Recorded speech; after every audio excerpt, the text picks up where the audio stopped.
6:51, time for the morning sprint. We start with some much needed good news about a grocery store that will soon be built on Madison's south side. The Madison City Council approving the purchase of the space.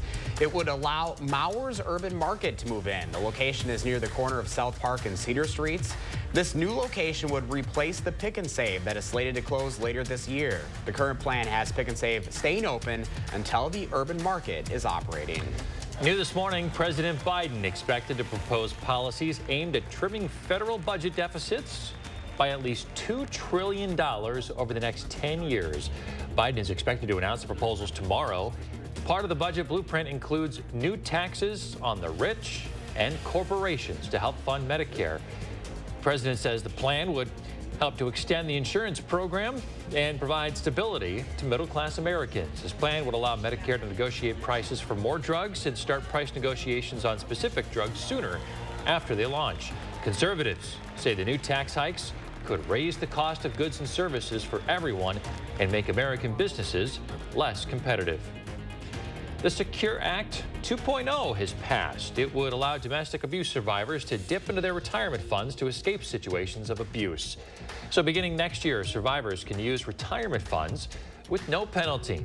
Legislators say it's not a solution, rather a lifeline for victims. If you think you're in an abusive situation, you can anonymously call 800-799-7233 for help.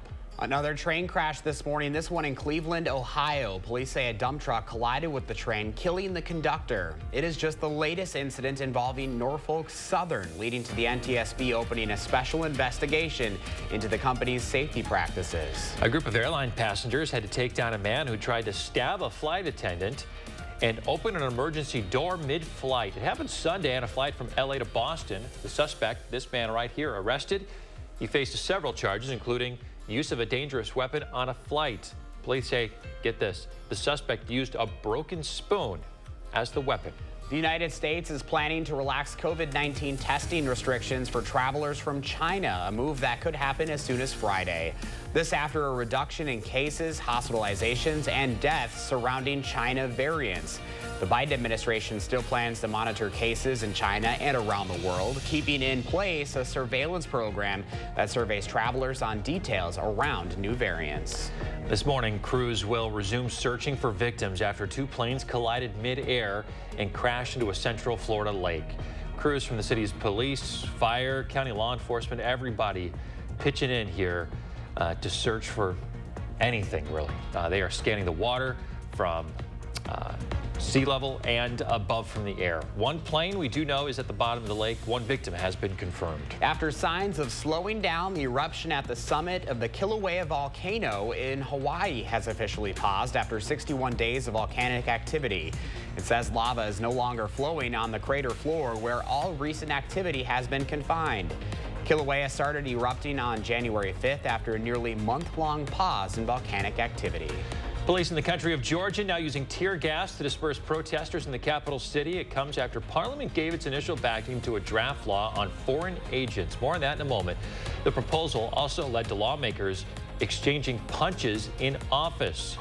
This law would require any organization receiving more than 20% of their funding from overseas to register as a foreign agent. The world's first 3D printed rocket will be launching from Cape Canaveral, Florida today. The Terran 1 rocket is said to be the largest 3D printed object to exist and to attempt orbital flight. By 3D printing both the rocket and its engines, the company is able to make a Terran 1 from raw materials within 60 days with 100 times fewer parts than current construction methods.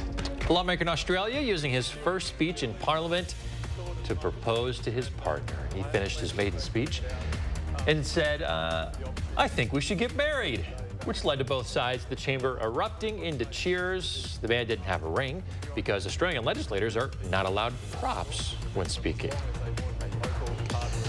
All right, good morning. First warn meteorologist Kelly Slifka as we are waiting for a winter storm that'll be arriving tomorrow afternoon after 3 o'clock here in the Madison area, a little bit sooner to the west. This will continue into a Friday morning. That's when we'll see the main impacts from it.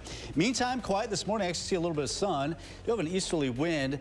Might not feel as warm as what we saw yesterday as temperatures climb into the mid 40s.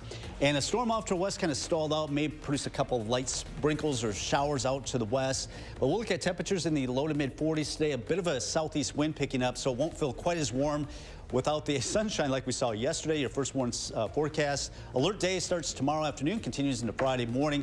Looking at 4 to 8 inches of snow. Should be quiet Saturday, but another minor accumulation on Sunday. All right, Kelly, thank you. If you need a little sunshine in your life, here's Miami Beach this morning. Please. Make it a great day. We'll see you tomorrow.